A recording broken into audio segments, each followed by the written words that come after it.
vamos a hablar la materia, los pactos. Dios es un Dios de pactos. Y con esta materia se nos va a abrir un panorama bíblico muy amplio. Bíblico, hablamos también de lo profético y entenderemos mucho mejor la introducción que daremos de otra materia que será Judea en el siglo I, la Judea de Jesús. Es decir, los tiempos en los que Jesús aparece, entenderemos mucho mejor todas las cosas. El tema de los pactos tiene un propósito. ¿Por qué los pactos? Surge una pregunta. ¿Por qué Dios tiene que pactar? ¿O por qué Dios tiene que hacer pactos? Los pactos desencadenan, es un desencadenante. Y todos son 8.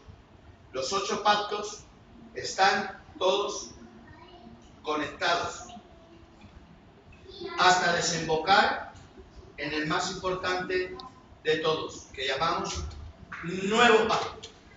Hay mucha gente, o alguna gente, que cuando se toma el pacto realmente no entiende qué es el pacto. Entonces, cuando terminemos esta materia y ya te tomes el pacto, sentirás una gran gloria, porque participar del pacto, hermanos, no hay que venir a tomarse el pacto como yendo al patíbulo. Hay gente que toma el pacto como yendo al patíbulo, como creyendo que está pecando contra Dios. Pero cuando hay ese sentimiento, lo mejor no es tomar el pacto, hasta que se esté seguro de qué es el pacto. Entonces, cuando cada domingo nos oís presentar la mesa del Señor y decir, este es el cuerpo y la sangre del nuevo pacto, eso me tiene que hacer discurrir la mente y decir, si hay un nuevo pacto, que es el de Cristo, si es nuevo, es que anteriormente habría otros. Efectivamente, hay otros pactos. ¿Cuántos? 7. Pero todos están conectados unos con otros. ¿Y por qué? ¿Y para qué? Los 8 desencadenan en algo. ¿En qué? En el reino. El propósito de los 8 pactos, incluido el de Cristo, es el establecimiento del reino espiritual y literal de Cristo. Ya Cristo ha establecido su reino espiritual. El reino de los cielos es espiritual, pero el reino de los cielos también es literal y se tiene que establecer en la tierra. Cuando hablamos de reino, que hablamos de autoridad, de gobierno. La autoridad y el gobierno espiritual ya está a través de la Iglesia. Sobre los principados, las potestades, las huestes espirituales de maldad, el reino de Dios está establecido. Hay gobierno, hay autoridad sobre otro reino que es el reino de los cielos. Pero luego hay otro reino literal que todavía no está establecido, que se tiene que establecer. Entonces, ¿por qué de los 8 pactos? Los 8 pactos, cada uno va a traer algo. Como vamos a ir viendo, cada uno trae algo, ¿vale? Y que luego desencadena con el nuevo pacto, que es el último y el más importante de todos, como veremos, a llevar al reino. Entonces, ¿cuál es el propósito de los 8 pactos?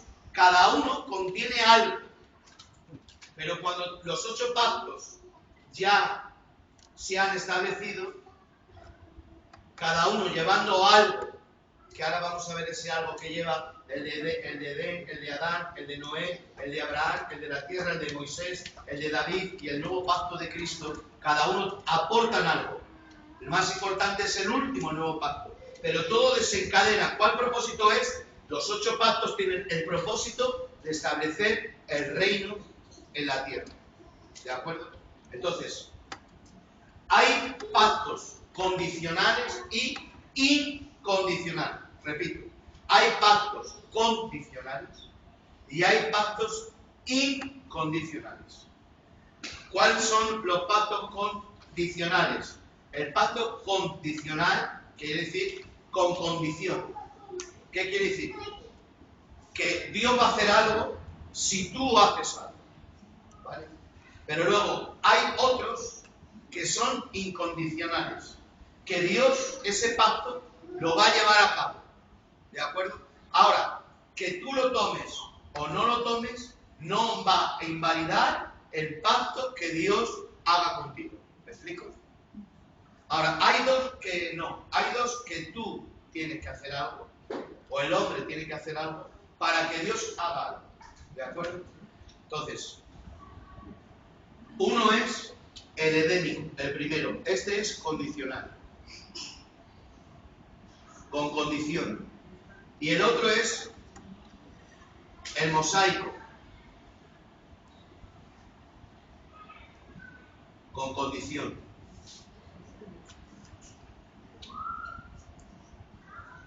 Estos dos son con condición. El de Edén, ¿por qué se llama edénico? Se llama el primer pacto edénico porque sucedió en Edén. Por eso se llama edénico. Y ahora vamos a ver que este pacto es condicional, es decir, con algo que el hombre, que en este caso Adán, tenía que hacer. Vamos a leer a alguien que tenga Génesis, capítulo 1, verso 28 al 30, que lo lea. David, ¿lo tienes tú? De Génesis 1, 28, 30. Alto y fuerte para que se oigan los de atrás. Y los bendijo Dios y les dijo: fructificad y multiplicaos, llenad la tierra y sojuzgadla, y enseñoread en los peces del mar, en las aves de los cielos y en todas las bestias que se mueven sobre la tierra. Y dijo Dios: he aquí que yo os he dado toda planta que da semilla, que está sobre la tierra, y todo árbol en que hay fruto y que da semilla, os serán para comer. Y a toda bestia de la tierra, a todas las aves de los cielos, y a todo lo que se arrastra sobre la tierra, en que hay vida, toda planta verde le será para comer, y así fue. Dios le dice a Adán, como hemos oído, toda la creación te he dado, árbol, según su semilla, toda bestia que puedas comer, todo lo he dejado para ti. No tienes que hacer nada en absoluto. Pero hay una cosa que condiciona a que todo siga así. Es decir, como habéis oído, en la bendición, yo os he dado toda semilla, toda planta, te he puesto para que gobernéis o juzguéis todos los animales, te he puesto por encima de la creación. Y de todos los árboles que hay podrás comer. Pero ahora, ¿cuál es la condición para que esta situación de este pacto edénico siga así para dar? La condición es: del árbol de la ciencia del bien y del mal no comerás, porque el día que comieras ciertamente morirás. Es decir, todo va a estar en bendición, árboles, semilla, animales, tú por encima de todo, sojuzgando todo, hasta que no comas del árbol. Cuando comas del árbol es la condición. ¿Qué le pide Dios a Adán? Obediencia. Si comes del árbol, todo eso se acaba. ¿De acuerdo? Por eso, ¿qué vemos?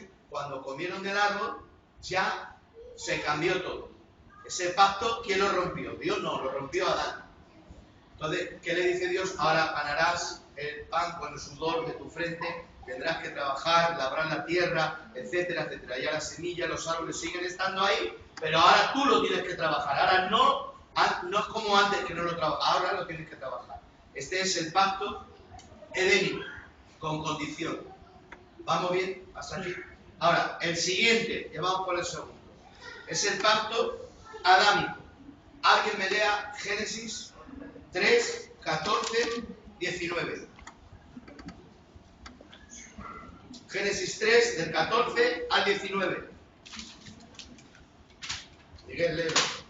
Alto para que te escuchen los de atrás. Génesis 3, de 14 al 19. Y Jehová Dios dijo a la serpiente: por cuanto esto hicisteis, maldita serás entre todas las bestias y entre todos los animales del campo. Sobre tu pecho andarás y el polvo comerás todos los días de tu vida. Y pondré enemistad entre ti y la mujer, y entre tu simiente y la simiente suya. Esta te irá en la cabeza y tú le herirás en el calcañar. A la mujer le dijo: multiplicaré en gran manera los dolores de tus preñeces. Con dolor darás a luz los hijos, y tu deseo será para tu marido, y él se enseñoreará de ti. Y al hombre le dijo, por cuanto obedeciste la voz de tu mujer y comiste del árbol que te mandé diciendo, no comerás de él, maldita será la tierra por tu causa, con dolor comerás de ella todos los días de tu vida. Espinos y cardos te producirá y comerás plantas del campo. Con el sudor de tu rostro comerás el pan hasta que vuelvas a la tierra, porque de ella fuiste tomado, pues polvo eres y al polvo volverás. Amén. Como hemos visto, la consecuencia de Adán no guardar el pacto edénico fue llevar a este otro. Aunque quiero decir que en todos estos pactos, aún en los incondicionales, que quiere decir incondicional, los pactos, que Dios lo hace todo, pero que el hombre no tiene que hacer nada. Todos, en todos, quiere decir, influye la fe.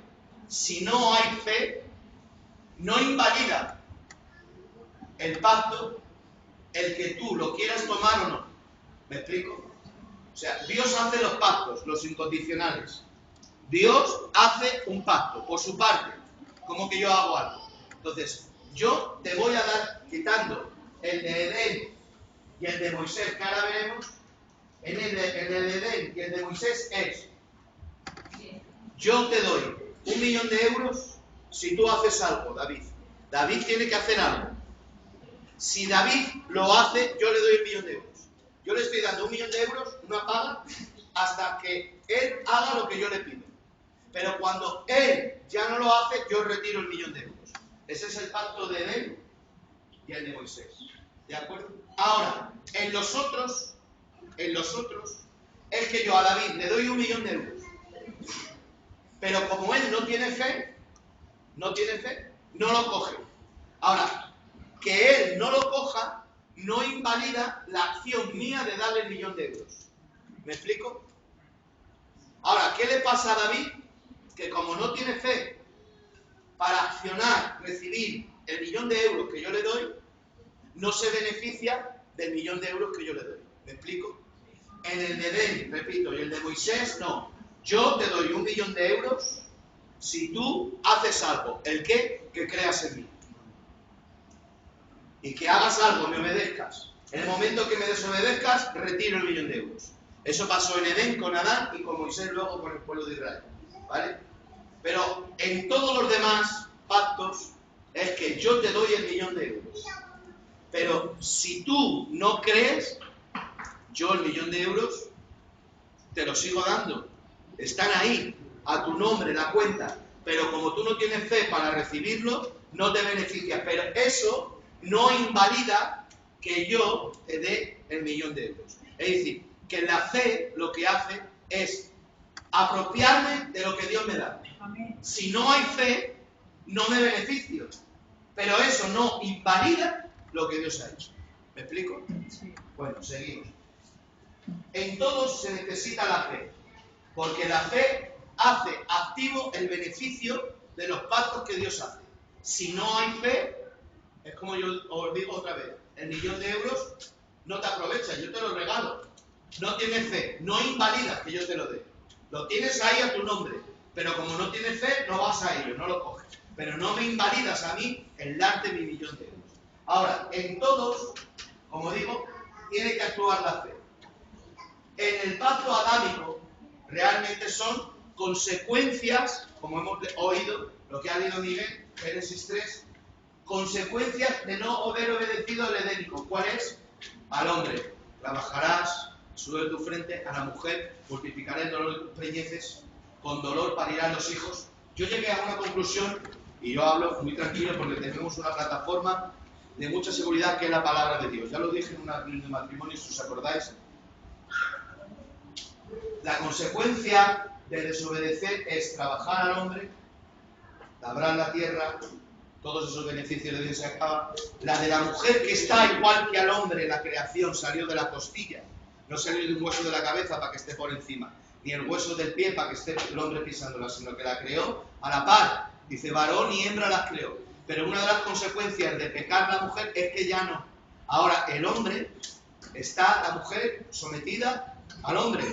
Esa fue la consecuencia de su obediencia. Y con dolor, multiplicaré el dolor de tus preñeces. Y esa es una consecuencia para toda la raza humana. Ahora tenemos una plataforma segura. Yo siempre me hacía la pregunta, si eso es una consecuencia para la raza humana, la mujer que tristemente sea estéril, no se le va a multiplicar el dolor de sus preñeces, y eso es para toda la raza humana.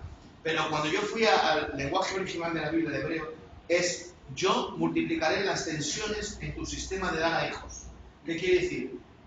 Hablo cuando una niña deja de ser niña, su cuerpo en una mujer experimenta unos cambios, ¿vale? Luego a lo largo de su vida hay unos cambios, y cuando la mujer deja ya de ser joven para ya ser madura, hay otros cambios hormonales en su cuerpo, y eso tanto lo tienen las mujeres estériles o fértiles, ¿de acuerdo? Entonces eso se refiere de multiplicar el dolor de tus preñeces, es las tensiones en el sistema de dar a luz a hijos. Entonces, el pacto adámico, aunque son una consecuencia del pecado, dice, la tierra, cardos y espinos te producirá y la tierra será maldita por tu causa. Antes, Adán iba por una alfombra, no había espinos en el campo. Ahora si vas por el campo en verano, vas al río, no puedes andar porque el campo da cardos, da espinos. Entonces, la propia creación, dice la Biblia, está gimiendo, esperando la manifestación gloriosa de los hijos de Dios. Porque cuando el reino de Dios se establezca, la tierra ahora que está sufriendo las consecuencias del pecado de Adán, tiene algo en ese pacto adámico, es que la tierra es maldita por la causa de Adán. Entonces, cuando se manifieste los hijos de Dios en el reino, la misma creación dice en Isaías, el lobo y el cordero morarán juntos. A una naturaleza por el pecado, los animales se volvieron salvajes, pero cuando el reino de Dios se establezca, dice que el niño meterá la mano en la cueva de la serpiente y no le dañará. El lobo y el cordero morarán juntos. Es decir, que habrá un cambio aún en la naturaleza cuando el reino, en el milenio, el reino se establece en el milenio. El gobierno de Dios en la tierra. Entonces habrá ese cambio. Ya vamos al tercero. El tercer pacto, y ahora vais a ver por qué digo que es muy importante entender los pactos. Porque en los pactos en cada libro hay una llave que entendiendo los pactos abre. Por eso la Biblia no se puede desconectar del Antiguo, del Nuevo, Génesis, de Apocalipsis, porque cada uno te da una llave para abrir otro. Entonces ignorar un libro es saltarte la llave que te abre el otro. ¿Me explico? Entonces, por ejemplo, vamos a ver el pacto de Dios con Noé, que parece que es el menos importante, pero fue, hermanos, una salida a un problema muy grande que tuvo la iglesia primitiva en su comienzo. Eso está en Hechos 15, que empezaron a entrar, ahora lo vamos a ver. Antes no había iglesia, eran sinagogas. No había iglesia, eran los principios del cristianismo, había sinagogas. Los primeros que se convirtieron, ¿qué fueron? Los judíos, ¿vale? Los judíos. Y luego vamos a ver por qué Cristo dice, soy enviado primeramente a las ovejas perdidas de la casa de Israel. ¿Por qué se dice eso Cristo? Por los pactos. Cristo dice, soy enviado primeramente a las ovejas perdidas de la casa de Israel. El propósito de Dios es Juan 3:16, de tal manera amó Dios al mundo que dio a su Hijo unigénito. Entonces, Cristo ha muerto por todo el mundo. Pero en ese que ha muerto por todo el mundo, primero va a haber, por los pactos, una escala de prioridades. Como dice Pablo, primeramente al judío y después al griego. ¿Por qué? Por los pactos. Ahora dice el Señor a los gentiles, de nosotros, vosotros, gentiles, en otro tiempo, estabais alejados de la ciudadanía de Israel, sin Dios y sin pactos, porque Dios no pactó, hermanos, solamente pactó con Adán, con Noé y Abraham, que todavía no eran judíos, porque Abraham no era judío, Abraham era de Ur de los caldeos, que era iraquí.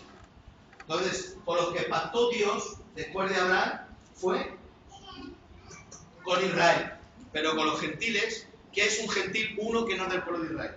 Ahora, vamos a hablar del pacto con Noé, que eso nos da una llave para entender el problemón que había al principio de la iglesia, que ahora lo explicaré. ¿Voy bien? Sí. ¿Me vais entendiendo? Vamos a leer Génesis 9, eso lo voy a leer yo. Génesis 9, del 1 al 7 para los que apuntan. Dice, Génesis 9, del 1 al 7. Bendijo Dios a Noé y a sus hijos y les dijo, fructificad, multiplicaos, llenad la tierra. El temor y el miedo de vosotros estará sobre todo animal de la tierra, sobre toda ave de los cielos, y en todo lo que se mueva sobre la tierra, y en todos los peces del mar, en vuestra mano son entregados. Todo lo que se mueve y vive os será para mantenimiento, así como las legumbres, plantas verdes, os he dado todo. Pero carne con su vida, que es su sangre, no comeréis. Atención, Dios le dice a Noé, pero carne con su vida, que es su sangre, no comeréis.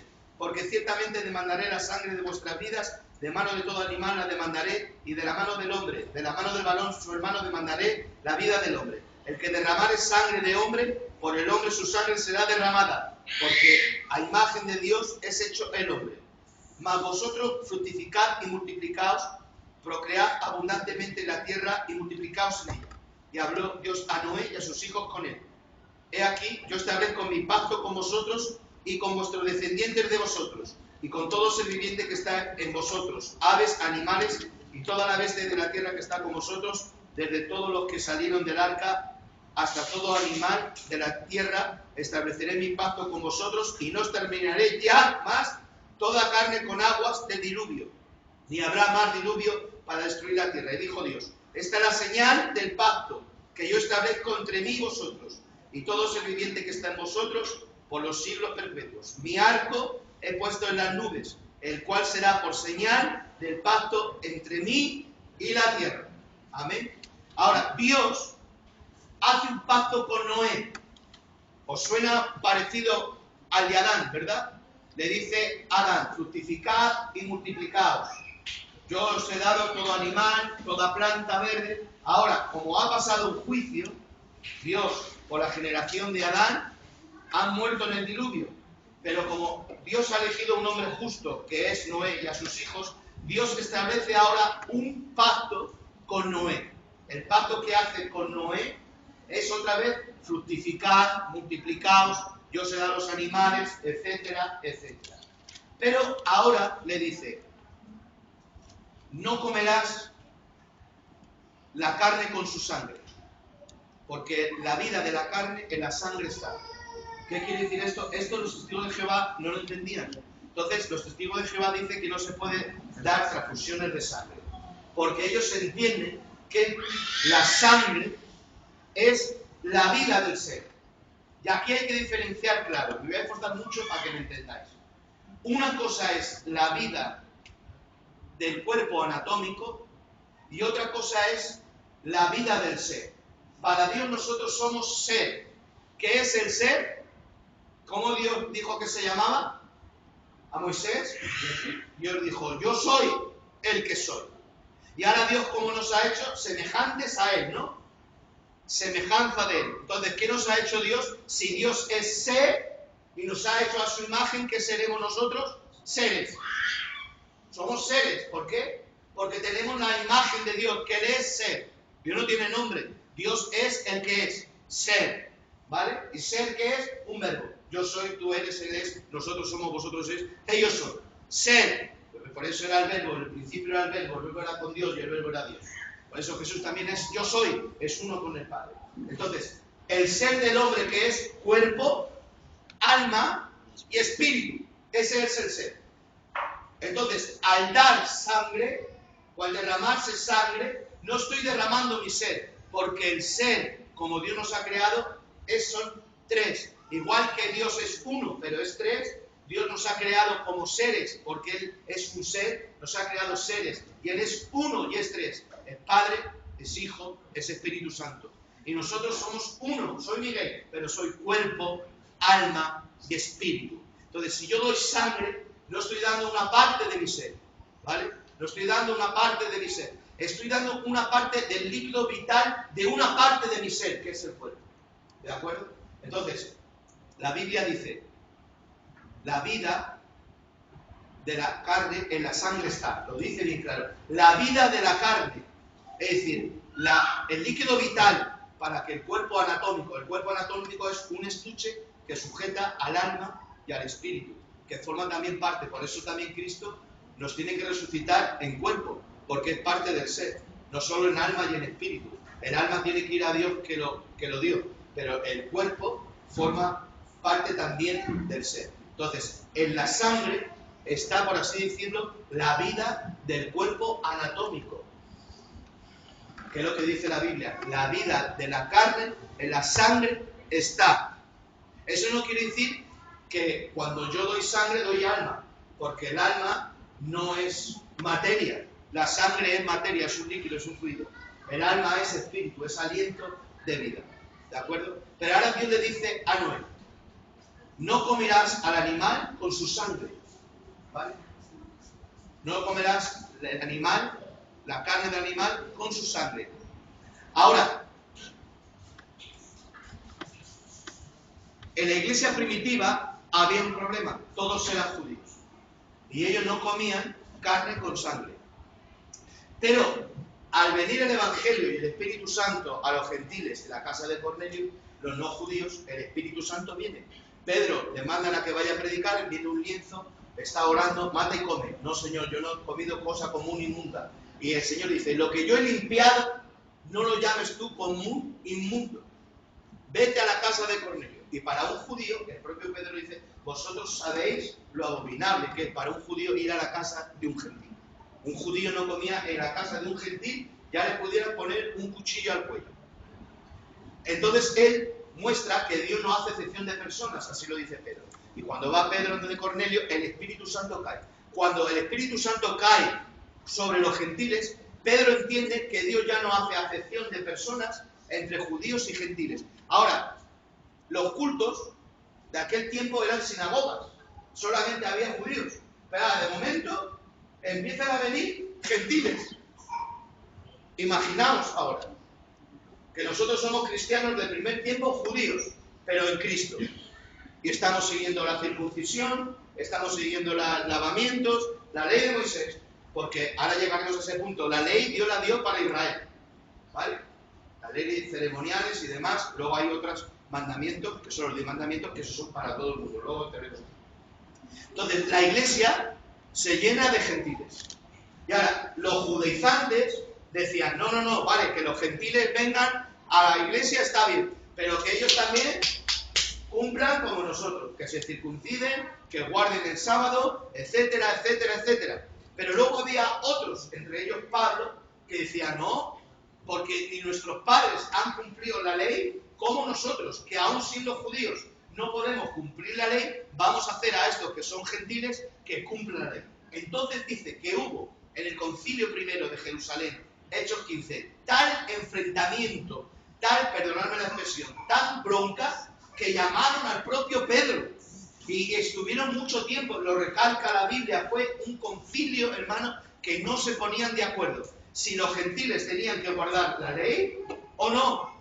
Pero allí Santiago, que era hermano del Señor, que estaba como pastor en la iglesia de Jerusalén, dijo, inspirado por el Espíritu Santo: yo os digo que no se inquiete a los hermanos gentiles a guardar la ley de Moisés.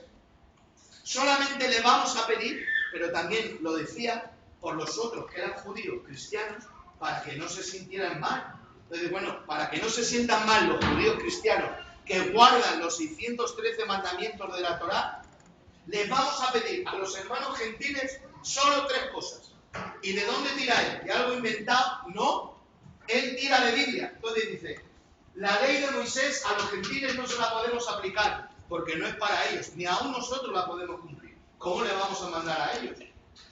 Vamos a tirar de Biblia. ¿Y de dónde tira? De Noé. Porque en Noé no había ley. ¿Y qué le mandó Dios a Noé? Que no comiera la sangre. ¿Y qué se le pide a los gentiles que entran a la sinagoga con los judíos cristianos para que convivan? Se les pide que no coman alimentos de animales ahogados, de alimentos que tengan sangre, que se guarden de los ídolos y de la fornicación. Entonces dice: a los gentiles que os hacéis cristianos y venís a la sinagoga, porque no había distinción allí de judíos, no, eran todos cristianos. Entonces los judíos seguimos guardando la ley, y los gentiles, por amor a nuestros hermanos judíos, que se abstengan de sacrificar a los ídolos, de ahogado, de sangre y de fornicación. que guarden esto. Pero luego San Pablo ya dice, por motivos de conciencia, comer sin preguntar nada. Dice, todo lo que haya en la carnicería, comer sin preguntar nada. ¿Por qué? Porque antes, en los cristianos del siglo I, siglo II, las carnicerías iban a los templos paganos donde se sacrificaban bueyes a los dioses y les compraban, los templos sacrificaban y ¿qué hacían? Para no tirar los animales al campo, a los de las carnicerías se lo vendían más barato que los ganaderos de las ganaderías. ¿Me explico? Los dueños del templo que sacrificaban para no tirarlos al campo se lo vendían a los de los templos. Los de los templos se lo vendían y los de la carnicería les compraban a los de los templos y lo ponían un poco más barato y les sacaban más beneficio. Entonces la gente que iba a la carnicería y no sabían si era sacrificado a los ídolos o no. Entonces, Pablo dice, si cuando vas a comer a la casa de tu hermano, alguien te diga, ¿eso ha sido sacrificado a los ídolos? No comas, porque no vaya a ser que por tu comida dañes la fe de tu hermano.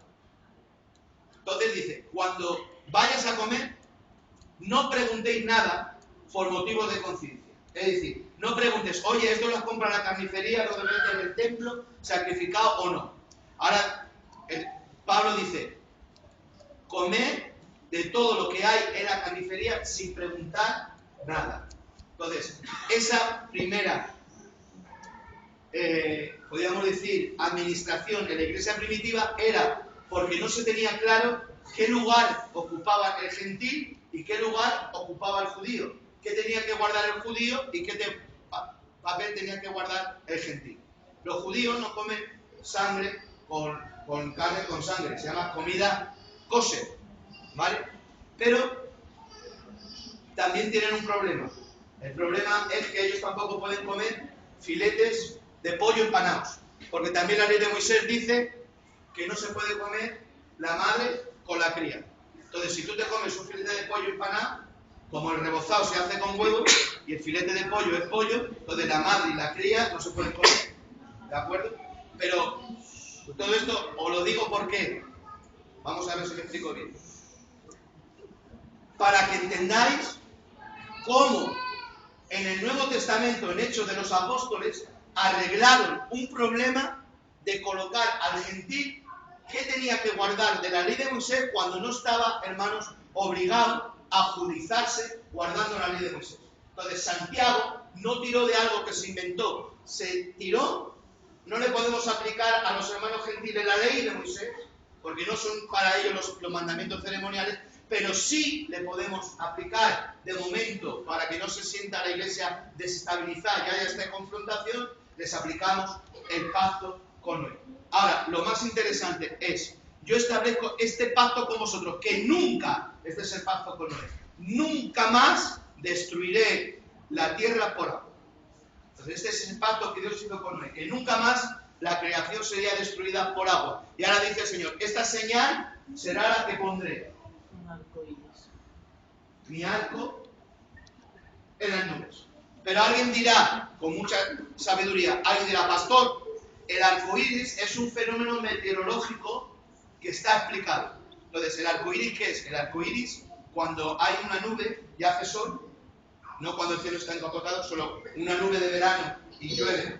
Entonces, los rayos ultravioletas cruzan las gotas de agua y al cruzar los rayos ultravioletas una gota de agua, se proyectan colores.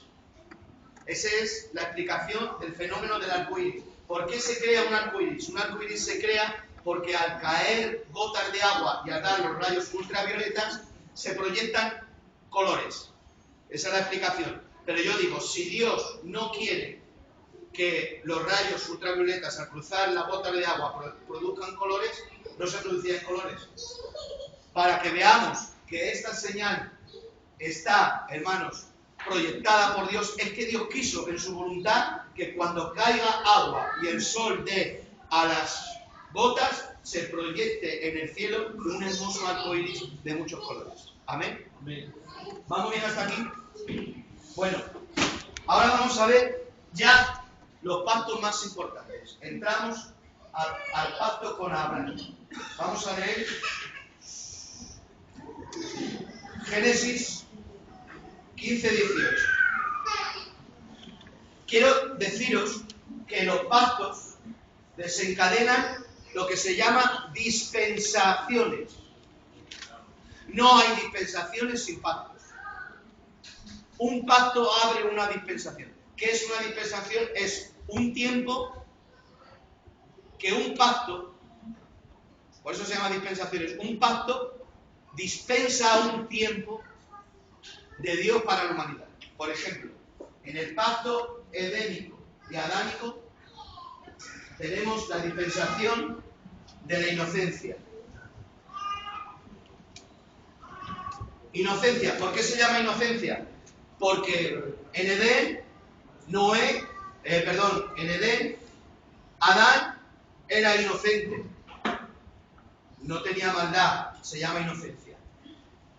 Entonces, la inocencia abarcamos todo el periodo adánico, la mitad del adánico, y luego el adánico junto con el noágido, hablamos de la dispensación de la conciencia. ¿Por qué conciencia? Porque ya Adán tiene la conciencia del bien y del mal. ¿Vamos bien hasta aquí? También en el noágido tenemos el gobierno humano. Estos pactos abrieron esta dispensación de tiempos en los que los hombres vivían. La inocencia, la conciencia, el gobierno humano. ¿Qué es gobierno humano? Que gobernaba el hombre. Es decir, desde Caín hasta llegar a Noé y más allá de Noé, la dispensación que abrieron esos pactos es la del gobierno humano. ¿De acuerdo?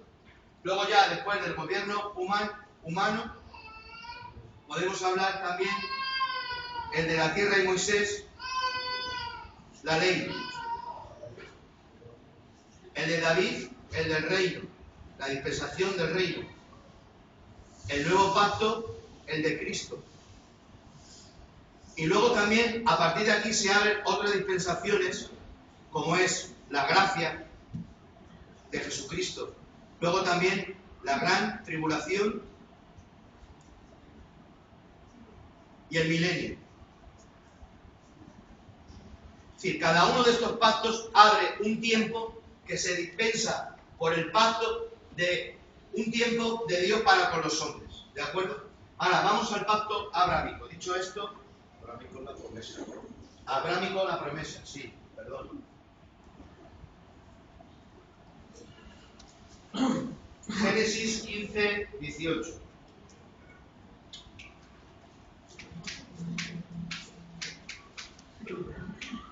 Pacto de Dios, ¿por qué se llama abrámico? Porque se hace con Abraham. Pacto de Dios con Abraham. Génesis 15, 18. En aquel día hizo Jehová un pacto con Abraham diciendo: a tu descendencia daré esta tierra. Y aquí ya vemos que se habla de otro. ¿Veis? Todos están unidos. A tu descendencia. Dios le promete en el pacto varias cosas. Una descendencia cuando Sara, su mujer, desde jovencita es estéril. Y el cumplimiento del principio del pacto lo va a tener Abraham, siendo ya él anciano, con una mujer estéril. Por eso Dios llama a las cosas que no son como si fueran. Por eso Jesús dijo: vosotros decís que sois hijos de Abraham, si yo os digo que el Padre, si quiere, podría levantar hijos de estas piedras. Entonces le habla de una descendencia y le habla de una tierra. Dice: aquel día hizo Jehová un pacto con Abraham diciendo: a tu descendencia, le habla de descendencia. A tu descendencia daré esta tierra. Ese es otro pacto, el pacto de la tierra. Dios en el pacto promete una descendencia y un pacto. ¿De acuerdo? Ahora, como os he dicho al principio, ¿qué propósito tienen todos los pactos? El propósito que tienen todos los pactos es crear un reino. ¿Os acordáis que lo he dicho? Ese es el propósito definitivo, un reino. Pero para que haya un reino, ¿qué se necesita? A ver, ir diciendo cosas.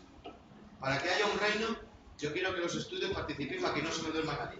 A ver, ir diciendo cosas. Rey. Alguien ha dicho un rey. Bien, ¿qué más? ¿Qué he oído por ahí? ¿Cómo?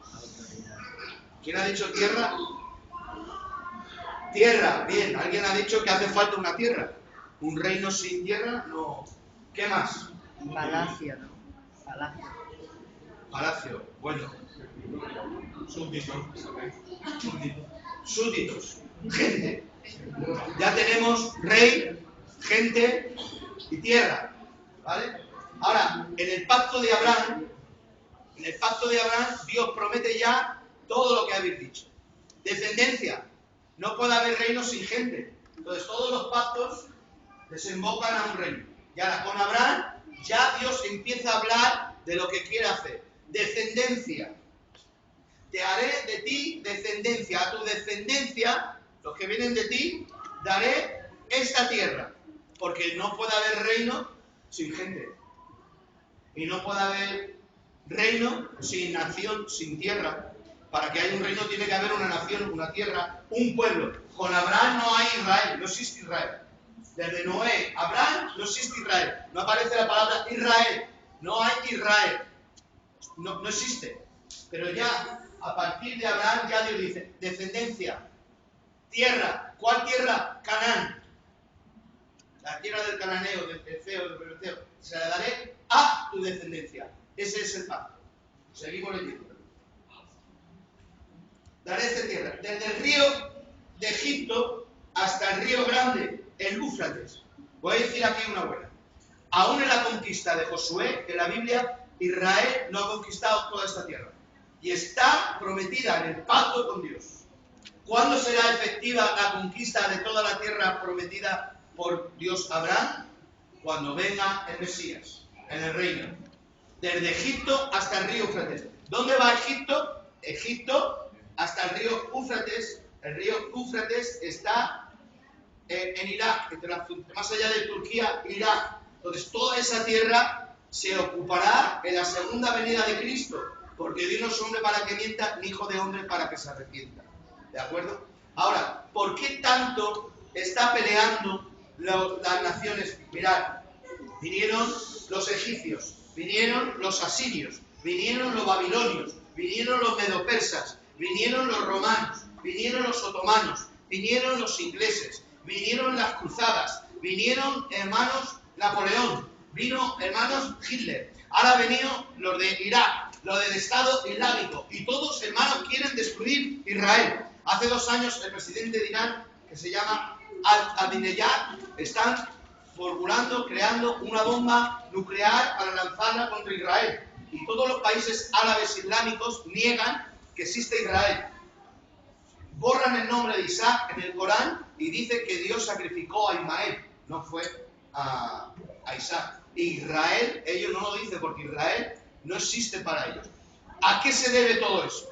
De que, hermanos, imperios tan diferentes como el nazismo, como los romanos, como todo, ¿por qué todos el afán de destruir Israel? ¿Por qué? Por este pacto, porque es un pacto de Dios. Es un pacto que Dios ha hecho. Entonces, el diablo no quiere que se establezca el reino. No quiere que se establezca el reino. Hace poco estaba de moda, ahora ya no tanto, reino ahora, reino ahora, reino ahora, reino ahora. Pero el reino ahora se saltan, rompen media Biblia. Todo esto que os estoy explicando, enseñando esta noche, lo del reino ahora, lo quitan. ¿Quién es el reino ahora? Abandonado y todos estos del reino ahora. ¿Qué significa el reino ahora? Que ahora la iglesia tiene que ir ocupando lugares de poder en el gobierno, en la política. Pero el reino, la iglesia, que es la esposa, la reina, no puede reinar si no viene el rey. Cuando viene el rey y la reina gobiernan. Toman posesión de todo el gobierno, de toda la política. Ya no habrá derecha, izquierda, Podemos, Izquierda Unida, PP, PSOE, Obama, comunismo, marxismo, leninismo. No, será el gobierno de Cristo en la tierra gobernando. Porque dice Zacarías, está profetizado, de Jerusalén saldrá la ley, de Sion la palabra de Jehová. Y todas las naciones tendrán que subir una vez al año a celebrar la última fiesta que os hablé la semana pasada, la fiesta de los tabernáculos. Y dice, y de los de las naciones de la tierra que no subieran a Jerusalén, Dios cerrará los campos y cerrará la lluvia. Y vendrá una crisis económica. Pero la nación que suba a celebrar la fiesta de los tabernáculos en el milenio, hermano, Dios la bendecirá Bendito sea el nombre del Señor. Ahora, seguimos leyendo. La tierra de los ceneceos, de los fereceos, los camoneos, los eteos, todos los que terminan en eos, que son muchos, y es muy tarde. Entonces ya hemos visto aquí ese pacto, el pacto de Dios con Abraham. Dice, te bendeciré en grande manera. A tu descendencia daré esta tierra. Te bendeciré a ti, primero, a ti, personal, a ti. ¿Y qué le hizo Dios a Abraham? Le hizo archi millonario. El que te bendijera, yo le bendeciré. Y el que te maldijera, yo le maldeciré. Luego vemos, hermanos, la consecuencia de esta palabra. Viene un rey llamado Balac y contrata a Balaam, un profeta, y le lleva a un monte y le dice, maldice Israel. Israel está abajo y dice, maldícelo, y le paga dinero a Balaam, al vidente. Y va el vidente, ya sabéis, a maldecir Israel. Pero cuando va a maldecir Israel, en vez de maldecirlo, lo bendice. Y ahora el rey dice, pero si yo te he contratado para que maldigas Israel, no lo bendigas. Si no lo quieres maldecir, no lo maldigas, pero no lo bendigas. Y dice el profeta, te doy mi palabra de honor, que yo he venido porque me has pagado a maldecirlo. No sé qué me ha pasado. Y dice, bueno, vámonos a otro monte, a ver si es que el aire de este monte te ha sentado mal. Venga, otra vez. Y hasta 3 veces el profeta va a maldecir y lo cambia en bendición. Bendito sea el nombre del Señor. ¿Habéis visto a el presidente de Venezuela que murió? ¿Cómo se llama? Hugo Chávez. En la televisión está grabado, lo podéis ver en YouTube. Él dice, maldigo desde mis entrañas a Israel. Murió de un cáncer terminal que le salió en el hígado.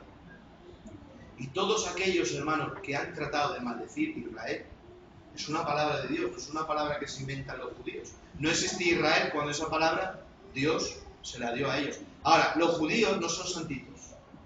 No os olvidéis que los judíos sin Cristo están condenados. Los judíos no se salvan si no es por Cristo. Pero Dios, en su provisión, dice en el libro de Efesios que por medio de la cruz ha quitado las enemistades que había entre judíos y gentiles. Y de los dos pueblos ha hecho uno. Ahora, Dios se llevará a Israel a un periodo de tribulación. La gran tribulación es para Israel. Es una gran tribulación. Es un desierto, es una persecución.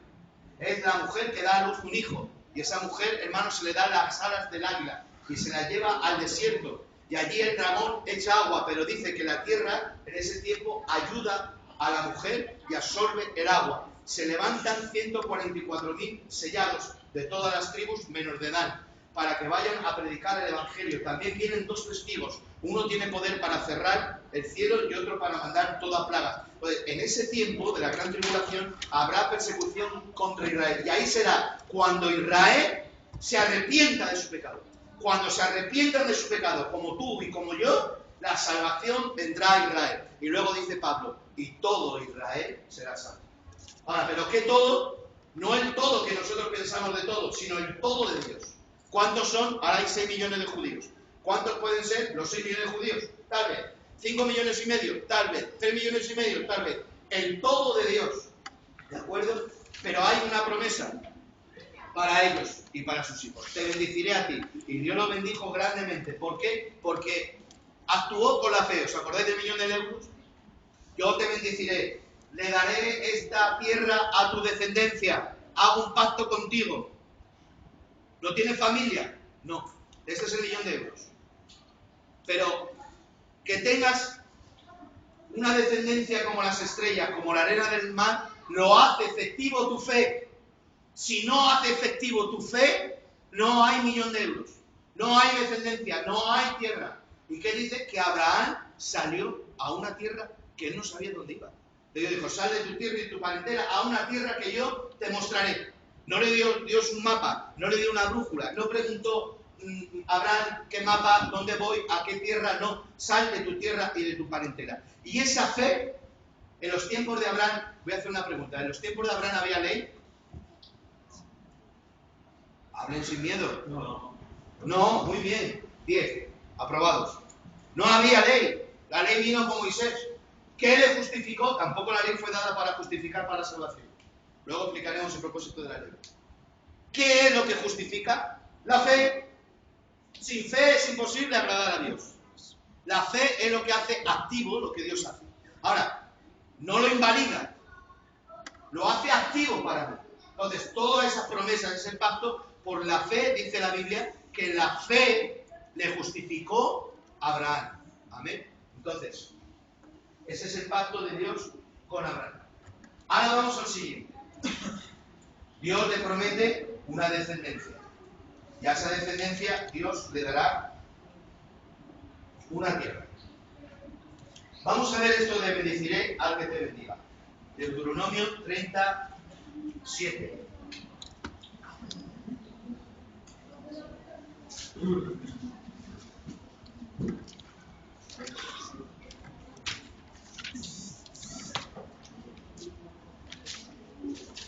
Vuelve otra vez Dios a decir en Deuteronomio 37, dice: y pondrá Jehová tu Dios todas estas maldiciones sobre tus enemigos y sobre tus aborrecedores que te persiguieron.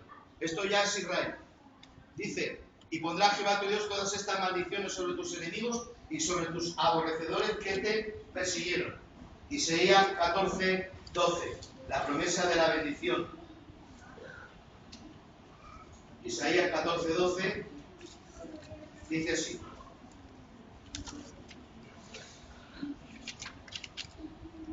No, 14, 1, 2. Porque Jehová tendrá piedad de Jacob, y todavía escogerá a Israel, y lo hará reposar en su tierra, y a ellos se unirán extranjeros, y se juntarán a la familia de Jacob, y los tomarán los pueblos, y los traerán a su lugar, y la casa de Israel los poseerá por siervos y criadas en la tierra de Jehová, y cautivarán a los que los cautivaron, y señorearán sobre los que los oprimieron, en el día que Jehová te dé reposo de tu trabajo y de tu temor, de la dura servidumbre que te hicieron servir. Es una promesa, hermanos, para Israel. Mirad, no sé quién ha visto la película El Reino de los Cielos. Es una película de las cruzadas. Es una película basada en datos históricos. Hay al final, hermanos, una secuencia muy buena. Habla de cómo Saladino, en la época de las cruzadas, que era un árabe, conquistó Jerusalén, y los cristianos, por la Iglesia Católica, les enviaban a despojar los lugares sagrados que los islamistas habían conquistado. Pero al final de la película está Saladino, después de una batalla tremenda, Saladino y el protagonista de la película, que es este de Pirata del Caribe, Orlando Bloom. Dice Orlando Bloom, que es el cruzado cristiano, le dice a Saladino: ¿qué tiene Jerusalén? Y Saladino le dice: nada, porque hermanos, si vosotros veis Israel, bueno, ahora si vais a Israel, es un milagro. Pero no lo digo yo, lo dicen los científicos.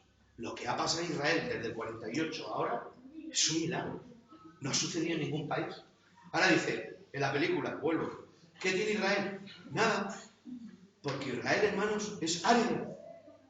En el 48, ahora hay verde, naturaleza, los campos han florecido, hay árboles frutales, pero era desierto, no había nada, sol, bichos, desierto, no había nada. Y dice, no tiene nada, pero luego se vuelve otra vez Saladino y le dice al que hace de guerrero de las cruzadas, pero lo tiene todo. Entonces, ¿qué tiene Jerusalén? ¿Qué tiene Israel? Israel ahora es un milagro, pero Israel, hermanos, es como Murcia y un poquito Almería. De norte a sur tiene 600 y de este a oeste 70. Como de aquí a Ocaña tiene de ancho Israel. Rodeado de países, hermanos, contrarios, que los odian. Y cuanto más los odian y más los quieren destruir, más avanzan. ¿Por qué? Porque Dios tiene un propósito y un pacto con ellos. Aunque hoy ellos ahora no se están beneficiando del último nuevo pacto, pero los pactos, por eso dice Pablo, pero ellos son amados por los padres. ¿Por qué los ama Él? Si no creen en Cristo. ¿Por qué los ama? Por los pactos que Dios hizo con ellos. Entonces, como Dios ha hecho un pacto, Dios no es hombre para que mienta, ni hijo de hombre que se arrepienta. Ese pacto lo va a llevar a cabo. Amén. Ahora, hermanos, desde el año 70, ellos estaban por todo el mundo, dispersos. Pero está el valle de los huesos secos. ¿Cuántos saben esa escritura? ¿Qué dice Ezequiel? Ezequiel, ¿tú crees que vivirán estos huesos secos? Imaginaos esta visión, hermanos. Estaba Ezequiel en un valle lleno de huesos, calaveras, clavículas, tibias, peroné, metacarpiano, metatarso. Tú imagínate un valle lleno de eso, tremendo. Y ahora dice Ezequiel, Señor, yo no lo sé, tú lo sabes. Y ahora Ezequiel dice, y secos en gran manera, eran huesos de muertos secos, representando al pueblo de Israel. Y ahora dice, Ezequiel, llama al Espíritu. Dice, y al momento que llamé el Espíritu hubo un ruido, y vino el Espíritu. Y ahora, cada hueso se unió con su hueso. En el ruido, cada hueso buscó su hueso, se encajó y se hizo un gran ejército. Pero aparte de hacerse un gran ejército, se llenó de tendones, de músculos, y se hizo un gran ejército, y entró espíritu de vida en ellos. Dice, así será mi pueblo, la casa de Israel. En el año 1948, Israel estaba disperso por todos los sitios. Yo no sé quién ha visto la película Éxodo, que está basada en una novela de Leon Uris, que la hace Paul Newman, si podéis verla. Eso es un hecho real. Venían todos los judíos que salían, hermanos, del exterminio, 6 millones de judíos mató Hitler. Yo estaba en Auschwitz y estaba allí, las cámaras de gas. ¿Sabes cuánta gente moría diariamente? 1.500 personas. Los 5 crematorios funcionaban, hermano, las 24 horas y no daban abasto. Y cuando había que matar más gente, en un campo, un día lo pondremos, en un campo, con lanzallamas, mataban a la gente viva, a gitanos también. En un día, hermanos, en Auschwitz mataron a 2.500 gitanos. Porque decía que el judío y el gitano eran enemigos potenciales para los nazis. Los judíos por 2 motivos. Los judíos por el poder económico, que el nazismo y Hitler decía que Alemania estaba mal por los judíos, y por la sangre. Pero el gitano solo era por un motivo. Enemigo en potencia. Es decir, un enemigo en potencia, es decir, es un enemigo para mí muy duro, muy fuerte. ¿Qué tenía ellos de enemigos? Gran Bretaña, Francia, Estados Unidos. Todo el mundo peleando, pero no los tenían con enemigos en potencia. Pero los judíos y los gitanos sí. Porque los gitanos solo eran, hermanos, por la sangre. Porque al mezclar sangre judía, sangre alemana y sangre gitana, la gitana anulaba a la alemana. Y los nazis tenían el ideal ario. El ario es alto, rubio o rubias.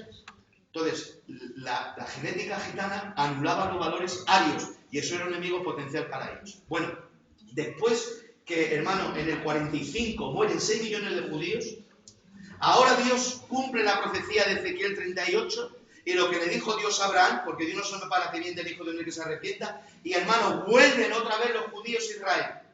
Cuando vuelven vienen en barcos llenos, hermanos, como ahora vienen los inmigrantes. Y los ingleses que están en Israel no les dejan que entren. Y estuvieron durante semanas en los barcos dando vueltas y vueltas, pero ya los ingleses dijeron, vámonos para Inglaterra, que vengan los judíos. Y hermanos, milagrosamente a las 8 de la mañana les dejaron entrar. ¿Y sabéis cómo entraron los judíos a Israel? Alrededor estaba Jordania, Egipto, el Líbano, Irán, Irak, Siria, todos países enemigos. Bueno, nada más entrar, hermanos, el 14 de mayo de 1948, las Naciones Unidas votaron que Israel era una nación. Se cumple la profecía que dice Dios. No me acuerdo dónde está. Dice Dios, ¿se podrá hacer una nación en un día? ¿Podrá surgir un pueblo, una nación en un día? Para que veáis que yo soy Jehová, yo haré que vosotros seáis nación en un día. Y el 14 de mayo de 1948, Israel fue declarada nación. No tenían ejército. ¿Sabéis cómo empezaron? Empezaron como en los Hechos de los Apóstoles. Todo lo tenían en común. Salían de manos de Auschwitz, los hijos de los que murieron en Auschwitz, los que sobrevivieron, y se juntaban por familias. Se juntaban. Entonces los jóvenes se defendían de los jordanos. Y tenían, hermanos, armas muy pobres de la Primera Guerra Mundial. Las mujeres con los carmines echaban pólvora y con acero ponían las puntas de las balas y así disparaban. El ejército de Israel empezó con algo que eran los jóvenes, se llamó la Haganá. Las Haganá eran pues, grupos de jóvenes que defendían sus campos. Y al final, hermanos, en el 48, Egipto y Jordania fueron a por ellos. Pero una nación que acababa de nacer se defendió tanto que conquistaron parte de Egipto, Israel y parte de Jordania. En el 67, en las escuelas militares enseñan esa guerra como muestra de una gran estrategia. Se llamó la Guerra de los 6 días. ¿Porque sabe cuánto duró la guerra? 6 días. 6 días. ¿Y cuántas naciones lucharon contra Israel? 4. 4 naciones lucharon contra Israel. Y las 4 hermanos quisieron destruir Israel. Pero la aviación, Ariel Sharon, que ya ha muerto, Ariel Sharon, hermano, en una mañana terminó con toda la aviación egipcia. Y llegaron los tanques, después que derrotaron a la aviación, los tanques entraron en Egipto. Y llegando a 40 kilómetros del Cairo, iban los tanques judíos, hermanos, al Cairo, a Egipto. Egipto estaba rendido a sus pies, habían ganado la guerra. Pero, hermano, Ariel Sharon, el presidente, llamó y dijo, retirada. Pero, comandante, si tenemos el Cairo, la capital, a 50 kilómetros, retirada. Y le preguntaron a Ariel Sharon, ¿por qué teniendo usted ya Egipto a sus pies, entrando en Egipto? Y dijo Ariel Sharon, eso está escrito en el libro de historia. Ariel Sharon dijo, si Dios nos sacó una vez de Egipto, no volveremos otra vez a entrar. Solo queremos vivir en la tierra que Dios le dio a nuestro padre Abraham. En este pacto, esta tierra se la daré a tu descendencia, a tus hijos. Te bendeciré a ti y también al que te bendijera a ti, yo le bendeciré, al que te maldijera a ti, yo le maldeciré. Bueno, ya vemos, hermanos, que Dios hace un pacto para gente y para tierra. Ahora vamos a ver el pacto de la tierra. Deuteronomio 33. ¿Estáis bien? Amén. Dice, entonces Jehová hará volver a tus cautivos y tendrá misericordia de ti y volverá a recogerte de entre todos los pueblos a donde te hubieras partido Jehová tu Dios. Aun cuando tus desterrados estuvieran en las partes más lejanas que hay debajo del cielo, allí te recogerá Jehová su Dios y de allí te tomará y te hará volver Jehová tu Dios a la tierra que heredaron tus padres y será tuya y te hará bien y te multiplicará más que a tus padres. Ahora vemos, hermanos, por qué la tierra de Israel era Israel. ¿Por qué? Por 2 motivos. Uno, porque Dios se la dio. Lo estamos viendo legalmente con la Biblia, ¿sí o no? Dios se la dio, ¿sí o no? Amén. Estamos viéndolo, ¿sí o no? Sí. Pero también ellos lo han pagado dinero. Ahora voy a explicar brevemente, porque alguien se estará preguntando, este conflicto de los judíos y los palestinos que hay ahora, ¿por qué es? En el año 70, como os he dicho antes, los romanos destruyeron Jerusalén y todos los judíos se partieron por las naciones hasta 1948, ¿vale?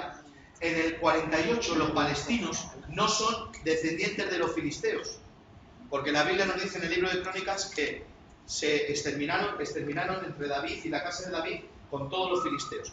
Ellos presumen de decir que son los hijos de los filisteos, pero no son hijos de filisteos. La Biblia dice que la casa de David terminó con los filisteos. Ellos son hermanos cretenses mezclados con tribus beduinas. Entonces, antes de estar en Israel, fueron un problema para Egipto. Y Egipto los tuvo en campos de refugiados. Antes de Israel fue también Jordania y los tuvo afuera de las fronteras a los pobres palestinos en campos de refugiados.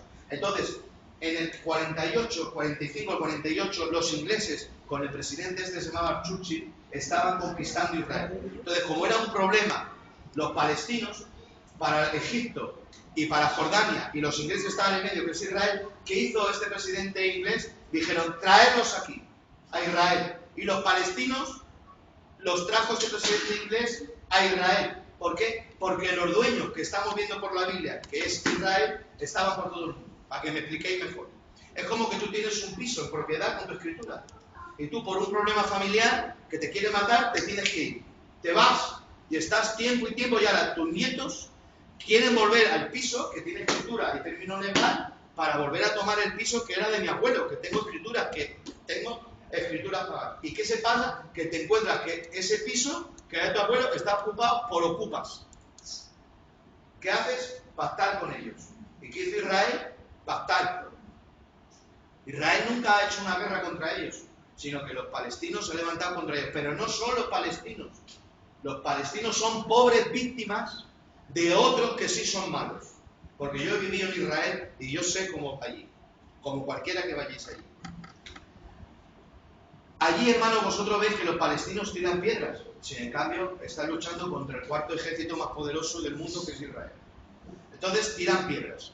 Pero aparte de tirar piedras, a los palestinos, una organización terrorista que se llama Hamas, el Hamas les da como un rimi a las familias de los palestinos. Les da un rimi. Y el rimi, como tú tienes que llevar a niños al colegio y tenéis que hacer unos cursillos, les piden a ellos que los jóvenes vayan a tirar piedras a los tanques. Y que si tú tienes un patio o un ático, cuando ellos te digan, tú tienes que dejar tu patio y tu ático para tirarle misiles a Israel. Ahora Israel, que es el cuarto país más poderoso del mundo, por satélite sabe de dónde salen sus misiles. Y si a un país alguien le tira un misil, ellos también. Ahora, aunque os parezca cuento de Gila, no es un cuento de Gila, el humorista. Israel es el único país que avisa cuando ataca. ¿Usted ha visto el chiste de Gila? Ahora es el enemigo, ¿a qué hora nos vais a atacar? Pues Israel dice, nos habéis tirado un misil. Bueno, salid de la casa que subamos a tirar una bomba. Que no os maten, estaros tranquilitos, hijos. Bueno, para que no haya muertes, porque se están llevando muchas muertes, el Hamas paga por el radicalismo islámico. Si un joven palestino se inmola, a su familia le dan un montón de dinero. Y es sumamente importante. Entonces, Israel, para terminar con eso, han pecado contra Dios. Israel tiene un gran pecado contra Dios. El pecado que Israel tiene contra Dios es este: que la tierra que Dios dio a Abraham la han dado. Por eso Dios está pasando factura. Porque ellos han entregado, del año 90 al año 2000, han entregado Jericó. Ya no es de Israel, es de Palestina. Hebrón. ¿Quién está en Hebrón? En Hebrón está enterrado Abraham, Isaac, Jacob, Rebeca. Raquel no. Raquel está en Belén. Pero Belén también es de los palestinos. Es decir, Hebrón, que están los patriarcas, y eso que he dicho yo que paga con dinero, me dice, la cueva de Macpela, que es donde están enterrados ellos, que la compró para sepultura de Sara Abraham, ahí están enterrados todos. Y eso lo pagaron a dinero. Está en Génesis, que se lo dijo Abraham a los que vivían allí en Hebrón, y dijeron, no, si es para ti, no te cobramos nada. Entierra a tu muerta. Y dice Abraham, no, yo solo quiero pagar a dinero. Y pagaron a dinero. Entonces, legalmente Dios se lo ha entregado, pero a dinero también. Ahora, el monte del templo, el monte Moria. ¿El monte Moria qué? Era la era de Araúna. Y el rey David le dijo, quiero la era para edificar un templo para Dios. Y Araúna dijo, no, rey, te la regalo. Dice, no, yo no daré nada que no me cueste. Y David también la compró a dinero. Entonces, Hebrón y el monte Moria están comprados a dinero. ¿Vale? Entonces,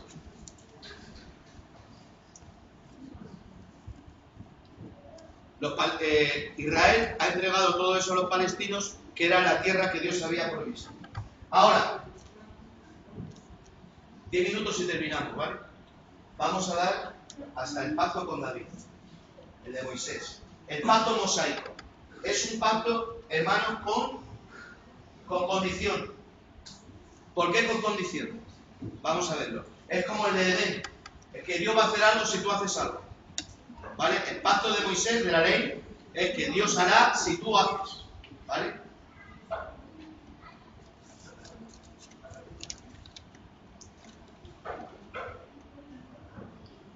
Éxodo 19, 5.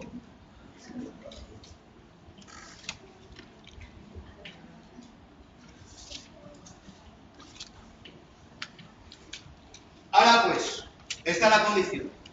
Si dieras oído a mi voz y guardaras mi pacto, vosotros seréis mi especial tesoro sobre todos los pueblos, porque mía es toda la tierra. Y vosotros me seréis, atención, un reino de sacerdotes y gente santa. Estas son las palabras que dirás a los hijos de Israel. Es un pacto con condición. También dice, consecuencias de la obediencia. Si tú me obedeces, dice, bendito será tu entrar y bendito será tu salir. Bendita será tu canasta de amasar. Bendita será tu mujer, el fruto de su vientre. Bendito seas todo lo que hagas y todo lo que emprendas. Por un camino vendrá el enemigo contra ti y yo por 7 caminos, Jehová, los haré huir. Pero ahora, consecuencias de la desobediencia. Todo lo que ha sido en bendición, pero al revés. Maldito serás en la ciudad, maldito serás en entrar, maldito serás al salir, maldito será lo que siembres, maldita será tu canasta de amasar, el cierro se te hará de hierro, levantaré una nación de duro rostro que lengua que tú no conoces y el ruido de una hoja te perseguirá, saldrás corriendo sin que nadie te persiga. Y esas fueron las consecuencias de la desobediencia, porque vino un pueblo de duro rostro como era Alemania y de lengua que no conocía y le hicieron, hermanos, que el cierro se hiciera de bronce y que dice, y haré que caiga de ti ceniza, de Deuteronomio 28. Y sabéis los judíos en los campos de Aui lo que veían, que yo estaba allí, las columnas de los crematorios salían ceniza. Y aún la tierra, yo lo he visto, la tierra, la ceniza de los muertos hermanos, está pegada en la tierra. Y el guía escarbó y sacó un brazo, un hueso de un brazo. Los huesos están ahí. Y eso fueron las consecuencias de la desobediencia. Es verdad que Israel, Dios tiene mucho para ellos, pero cuanto más Dios te da, más te demanda. Entonces, las consecuencias, ¿cuáles eran? Es que si tú me obedeces, tus enemigos no podrán contra ti. Yo haré que todos estén a tus pies. Te recogeré de todos tus pueblos. Ahora, ¿cuál era el propósito de la ley? La ley no fue dada para justificar a nadie, porque la ley no podía hacer justo a nadie. El propósito de la ley, ¿para qué era? Lo dice Pablo. El propósito de la ley es: yo no conocería la codicia si la ley no me dijera no codicies. Ahora, el poder del pecado desde Adán estaba aquí, en nuestra carne, en nuestra concupiscencia, en nuestro deseo. Ese es el poder del pecado que está en nosotros. El poder está desde Adán.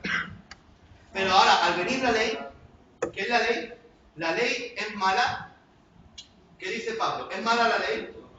No, dice Pablo, en ninguna manera. Pablo dice, en ninguna manera. Sino que la ley y el mandamiento es santo. Y la ley es santa. ¿Por qué? Porque la ha dado Dios. Pero la ley tiene un propósito. ¿Cuál es el propósito? Tiene dos. Uno es el principal: demostrarte que en ti está el pecado. ¿Vale? Porque el poder del pecado está en mí. Pero ahora dice Pablo, yo no conocería lo que es la codicia si la ley no me dijera no codicies. Entonces, venido el mandamiento, el pecado que estaba en mí revivió. El mandamiento dice no codicies ha hecho que la codicia que estaba en mí, en el poder del pecado, del deseo de la carne, se reviviera, y por el mandamiento la ley me mató. Se me ha dejado matar. ¿Por qué? Porque hay pecado en mí. ¿De acuerdo? Ahora, ¿cuál es el otro propósito también? Dice Dios. Ahora es contradictorio. Si no se entiende bien, la gente se marea y piensa que la ley es mala, que la ley es algo malo. No, la ley tiene un propósito. Ahora dice, bienaventurado el hombre y la mujer que meditan en el libro de esta ley. ¿Qué dice? ¿Está en el Nuevo Testamento? No, está en el Antiguo. Dice, bienaventurado el hombre o la mujer que medita en este libro de la ley de día y de noche. Será como árbol plantado junto a corrientes de agua, que da su fruto a su tiempo, su hoja no cae, y todo lo que hace prospera. Yo te entrego este libro de la ley, Moisés a Josué, para que tú lo guardes y que sigas sus estatutos y mandamientos, para que te vaya bien en la vida, etcétera, etcétera. Ahora, ¿cuántos mandamientos tiene la ley de Moisés? Primero, que quede claro, la ley es... ¿Qué es el pecado? Primero vamos a decir, ¿qué es el pecado? El pecado es infracción de la ley, ¿vale? En el término espiritual, pecado es delito. En la ley humana de justicia, el que rompe una ley es un delito. ¿Y el que hace un delito qué es? Un delincuente. Usted ha hecho un delito, es un delincuente, oiga. ¿Por qué es un delincuente, oiga? Porque usted ha hecho un delito. Pero en Dios es igual. Pero al delito se le llama pecado y al delincuente pecador. Entonces, en términos espirituales, el pecador es un delincuente, como en los términos judiciales. Y el delito es el pecado. Entonces, ahora hay una ley, la ley de circulación. Y yo, para irme a la casa, en el semáforo de aquí, del Carrefour este, hay una ley del código de circulación que dice, prohibido saltarse un semáforo en rojo. Si yo me salto el semáforo en rojo y en la glorieta están los municipales, ¡alto, stop! 4.500 euros de multa, 12 puntos quitados. ¿Por qué? Porque he hecho un delito. ¿Por qué es delito? Porque hay un código que ha puesto esa ley. Por eso dice, yo no conocería la codicia hasta que vino. Porque dice, donde no hay mandamiento, no se inculpa de pecado. ¿Me entendéis? Ahora, cuando ya hay mandamiento y tú te lo saltas y yo me lo salto, ya hay delito. Cuando no hay código de circulación, que cada uno conduzca como quiera, como le dé la gana, pues nadie te puede inculpar. ¿Por qué? Porque no hay ley. Si no hubiera la ley de que se salte semáforo rojo, me ven los municipales, adiós, buenas noches. Pero como ahora ya hay ley que si me salto el semáforo lo he infringido, ellos están para detenerme y decir que no es así. Ahora, imagina lo que sería vivir sin la ley. ¿Tú podrías vivir sin la ley? ¿Te gustaría vivir sin la ley? Aunque la ley a veces para nosotros también nos aprieta, Yo, hermano, quiero la ley, porque vivir sin la ley sería la selva. Te robaban, no pasaba nada. Te mataban, venga, a matarlo, no pasa nada. Ahora, la ley es la que nos frena, porque sabe que la ley, ¿qué hace el juez que aplica la ley? Aplicar castigo. Entonces Dios es el que aplica la ley, ¿vale? ¿Queda claro ese término? Ahora, el segundo, para que te vaya bien. La ley tenía 613 mandamientos. Y hay mandamientos para todo. Ahora, ¿qué mandamientos de la ley a los cristianos estamos exentos? De los ceremoniales. Había mandamientos ceremoniales, había mandamientos para el templo, había mandamientos para los sacerdotes, había mandamientos para purificarse, había mandamientos para lavarse, había mandamientos para comer. Y Jesús dice, no es lo que entra en la boca del hombre lo que contamina al hombre, sino lo que sale. Porque lo que come, lo comes y lo echas con perdón a la letrina, dice Cristo. Pero lo que sale del corazón, que son los robos, los homicidios, los adulterios, eso sí que es lo que contamina al hombre, bendito sea el nombre del Señor. Ahora, dentro de los 613 mandamientos, fijaos si la ley es buena, que hay mandamientos para la guerra. No podían ir a la guerra y ser salvajes. Dice, cuando tú vayas a la guerra y conquistes una ciudad y vieras a una mujer hermosa, no podrás cogerla del pelo como un salvaje y llevártela. Dice, no. Te la llevarás, la cortarás el pelo, las uñas. La dejarás que lleve luto por su padre y su madre un mes. La darás de comer, de beber. No la maltratarás, la tendrás viviendo contigo. Y luego de estar un mes contigo, te pondrás a ofrecer que se vaya. Si se quiere ir, la dejarás que se vaya. Pero si se quiere quedar, ya la habrás ganado. Ya es tuya. Había leyes para la guerra. Leyes para la guerra. A la guerra no podía ir un recién casado, porque tenía que estar con su mujer, porque estaba recién casado. Y el que se había comprado una casa, no podía, tenía un año de permiso, para que la casa no la tomara otro, de ocupa. Ya había ocupas en los tiempos de la Biblia. Claro, dice que no vaya a la guerra en un año, no vaya a ser que otro tome su casa. Ocupas habido desde la época de Moisés. Por eso Dios a Gedeón dijo, el que tenga miedo también, que se vaya. Eran leyes para la guerra. No podía, yo quiero la guerra, tiene miedo, no fuera. No quería el ejército de Israel, gente con miedo, no.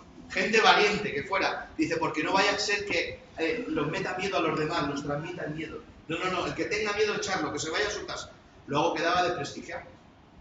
Sabía que el que tenía que ir con valentía. Bueno, hermanos, perdonadme, pero no os tengo que pedir perdón porque más santo que Dios yo no puedo ser. Esto lo digo para que entendáis, aunque algunos os reáis, ¿entendéis lo que se preocupa Dios por los hombres? En los mandamientos de la ley. La ley. No, la ley es de Dios. Pero la ley que es marcada en su propósito, en su definición, para lo que valía y para lo que era. Una cosa es la ley y otra cosa es la gracia.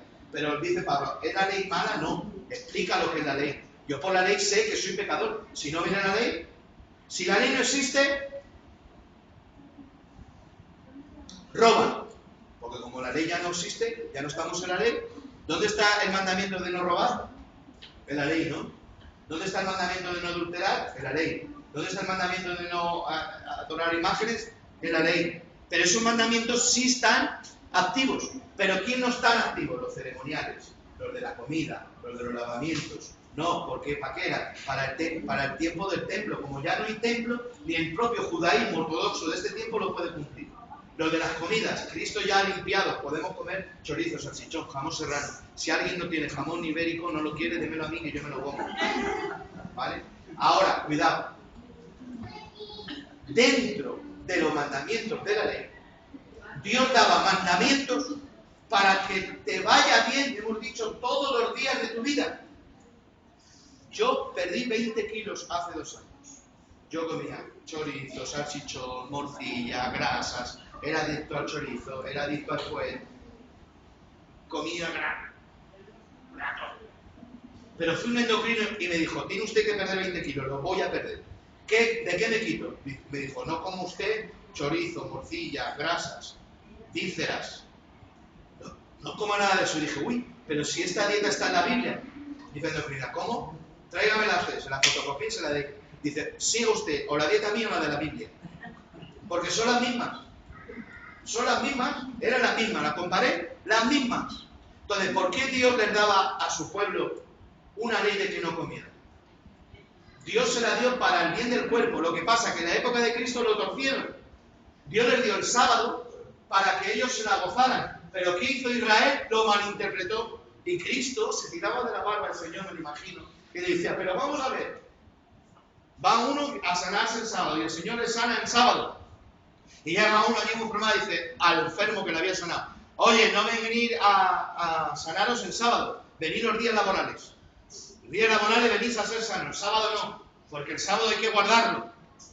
El sábado los rabinos discutían si un sastre podía llevar la aguja de coser o no.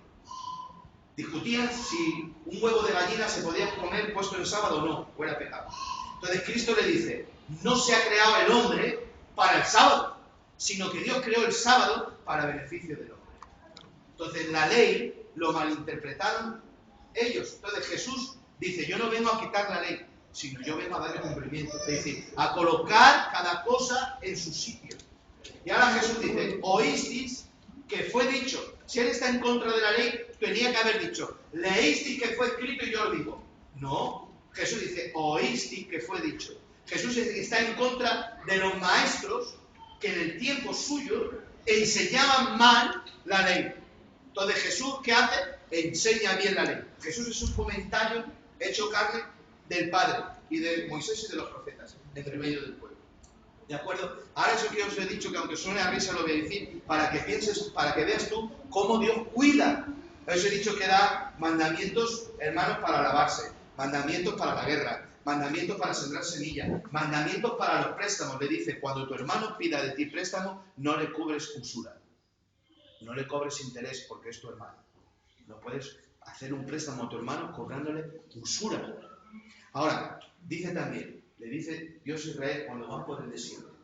Por eso digo que había leyes que eran para su tiempo y otras ya no están activas. ¿Cuáles están activas? Los 10 mandamientos. Hay otras que ya no están activas, porque había leyes para el desierto, para el tabernáculo, para el templo. Ahora, había una ley en el desierto que dice el Señor. Todos vosotros del pueblo tenéis que llevar una pala en la cadera. ¿Una pala? ¿Una pala? Sí, tenéis que llevar una pala. ¿Por qué? Porque no podréis hacer vuestras necesidades en el campamento. Lo haréis fuera del campamento. Y la pala la llevaréis para tapar. Entonces ahora, hermanos, perdonadme por este ejemplo, pero está en la Biblia, yo más alto que Dios no soy. Esto lo cuento para que tú pienses por un momento. La santa mente de Dios, que es santa, que se fije en el más mínimo detalle para dárselo a su pueblo, como es ese, ¿para qué? Para que no hubiera infecciones. Para que no hubiera infecciones. Y los médicos a lo largo de la historia de Israel han hecho informes. Israel es el país que menos enfermedades de esas feas, raras, tienen por vía de infecciones. ¿Por qué? Porque había otras cosas que ahora no puedo hablaros que se producían por infecciones. Luego ya me pregunté los hermanos. Entonces Dios daba mandamientos, reglas para la comida, para que no te enfermes. Y ahora se ha descubierto, no para que te hagas más santo, no. El comer chorizo no te hace más santo. Dice, lo que te hace pecador es lo que te sale, Cristo, del corazón. No lo que entra, sino lo que sale, ¿vale? Pero sí es que el cuerpo, que es de Dios, también Dios dice que lo cuides. Ahora voy a dar un toque de atención. Los pastores nos metemos mucho con la gente que fuma a lo largo de Filadelfia. Pero sin en cambio, contra los obesos, perdonadme lo que estéis un poquito fuertes. Por eso he dicho, perdonadme lo que estéis fuertes. No, lo decimos sonriendo, pero es serio. Debemos cuidarnos. Ahora eso iba yo, gracias, pastora. Debemos cuidarnos. Porque también hay problemas con la alimentación, que ya hablaré con las jóvenes, que hay, hermanos, ya os contaré las horas y os habrán contado las hermanas. Yo tuve un problema muy grave, muy serio, con mi hija casada, con Raquel. La tuvimos 5 años con una anorexia obsesiva compulsiva. Y fue creado en una iglesia que fuimos a pastorear. La niña le decía estar gorda, le enseñaron a vomitar, y hermano, eso es un demonio. Ya contaremos. Entonces, si está mal comer mucho, también está mal no comer nada. Porque hay muchas enfermedades, hermano, que se producen por no tratar bien el cuerpo. Y el cuerpo es de Dios. El cuerpo es templo del Espíritu Santo. Y hay que cuidarlo, y hay que mantenerlo, y hay que tenerlo bien. Porque es la vida aquí. ¿Para qué dejamos la vida? Cuando este cuerpo, hermano, ya deja de existir. Bueno, la ley más o menos tiene esos propósitos. Y vamos a llevar... Bueno, aquí en David lo dejamos. La próxima semana seguimos con el pacto davídico y el nuevo pacto. Solamente deciros algo que es muy importante que la gente sepa el pacto con David. Porque, pues mirad, en las iglesias hay gente que ya sabe, gracias a Dios yo me gusta el tiempo que estamos viviendo porque hay mucha gente, mirad, el hambre que tiene a aprender la Biblia. Y yo, de verdad, os doy la enhorabuena por el hambre que tenía a aprender la Biblia. Digo que hay gente, por ejemplo, que al Señor le dicen los discípulos, la pregunta más profunda que le hicieron a Jesús, para mí, a mi opinión, fue esta. Le dicen los discípulos, Señor, ¿restaurarás el tabernáculo caído de David en este tiempo? Y Jesús dice, ¿no se ha dado a vosotros a ver el tiempo y la sazón que solamente el Padre ha dado a sus... algo así. Ahora, ¿qué es el tabernáculo caído de David? ¿Qué es esa pregunta? Señor, ¿levantarás el tabernáculo caído de David en este tiempo? El que sabe el pacto con David, sabe la respuesta. El que sabe el pacto davídico, sabe la respuesta. ¿Por qué? Porque Dios hizo un pacto con David. Solamente os voy a adelantar esto para dejaros como las series, que se queda en lo mejor. Yo le voy a dejar lo mejor para que veáis. ¿Levantarás el tabernáculo caído de David en este tiempo? Solo os dejo como que sigue el Juego de Tronos, que se queda en lo mejor. A seguir el otro capítulo. El que sabe esto, mirad, desde que se rompe el reino de Israel, solamente Israel ha estado unificado con David, en la mitad de David y Salomón. Pero con Roboán, el hijo de Salomón, nieto de David, Israel, que era una nación con las 12 tribus, se parte. Y 10 tribus se van al norte y ocupan Samaria y Galilea, y 2 tribus se quedan abajo, que es Judá y Benjamín. No contamos a Leví, porque Leví no recibió tierra por heredad, porque estaban en el santuario y no recibieron heredad repartición. Las demás tribus se van al norte. Y a esa, a partir de ahí, es otra llave que abre. El pacto de David abre otra llave de panorama profético. Y ahí se van a levantar 2 casas. La casa de Judá y la casa de Israel. O sea, ya no hay que ver a Israel desde Roboán, cuando leen la Biblia, ya no se ve como una nación, sino se ve como 2, la casa de Israel y la casa de Judá. Y ahora Dios va a levantar reyes para Judá, que no son reyes para Israel. Y Dios levantará reyes para la casa de Israel, que no serán de Judá. Y profetas con ministerio en Judá y profetas con ministerio en Israel. Por ejemplo, profeta de ministerio en Israel, Elías y Eliseo. En Judá, Ezequías y Joás, los de la casa de David. Pero eso no tenían reinado en la casa de Israel. ¿Por qué? Porque se dividieron los 2 reinos. Las 10 tribus luego se mezclaron con los asirios y en la mezcla se difuminaron. Y solamente quedaron los de Judá. De ahí la palabra judío. Judío viene porque es de Judá. Porque las 10 tribus, que era la casa de Israel, se mezclaron con los asirios. Y de ahí viene, aunque devocionalmente yo lo predico, y los hermanos lo predicáis, el hijo pródigo. Devocionalmente está bien decir, cuando alguien se ha perdido, predicas, no te vayas porque vives con los cerdos, vuelve a la casa, que el Padre te va a dar. Pero Jesús estaba hablando 2 hijos, la casa de Judá y la casa de Israel. Literalmente Jesús se refiere a eso. La parábola del hijo pródigo habla de Judá, que es el hijo que se queda, y el hijo que se va, que dice, dame los bienes que me voy, es la casa de Israel, los que con Roboán, las 10 tribus que se fueron. Es la enseñanza que Jesús da. Y hasta da detalles. Se van, dice, y se fue y le daba ganas de comer lo que comían los cerdos. En la única región de Israel donde había cerdos, como aparece en el hijo pródigo, era al otro lado del mar de Galilea, en Gadara. Y allí era donde estaban asentadas las 10 tribus. Y ahora, cuando vuelve el hijo, el padre le recibe. Sin en cambio, el hijo que se queda en la casa del padre le dice, nunca me has dado a mí un cordero para sacrificarlo con mis amigos. Entonces, el de Judá, ¿cómo estaba? Religioso. Religiosos.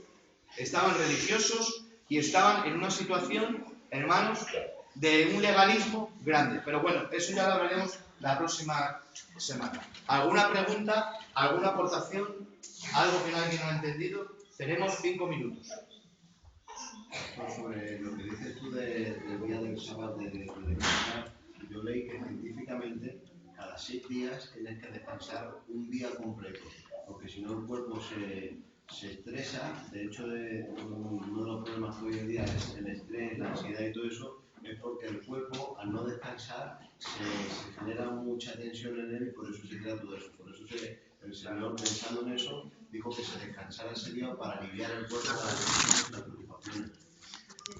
Es lo que decía con apunte el sábado, que realmente ellos, el sábado para ellos, mirad, en Israel el sábado no funcionan los ascensores del hotel. Hay unos ascensores para turistas y otros ascensores para ellos no funcionan, porque como dice que hacer fuego es hacer trabajo y que el ascensor trabaje, no funciona. No hay taxis, no hay autobuses, no hay absolutamente nada. Lo ponen bien frente a la casa. Los judíos ortodoxos no. Dentro del judaísmo hay muchas ramas, pero los judíos ortodoxos no encienden la luz. Están en velas, no encienden la luz. Entonces es una actitud del verdadero propósito que tenía el sábado. El sábado, como dice José, buen apunte, que el sábado es un día que hay que guardar. O sea, no es el ritual de celebrar. Porque él decía, hermano Miguel, entonces celebramos el sábado. No. Pero da lo mismo que sea el sábado es el día que lo estableció. No lo estableció. El sábado no es algo de la ley. El sábado fue lo primero que Dios santificó. Ya viene en Génesis. ¿Qué santificó lo primero que santificó Dios? Que fue un día. El sábado. El sábado Dios lo santificó. ¿Para qué?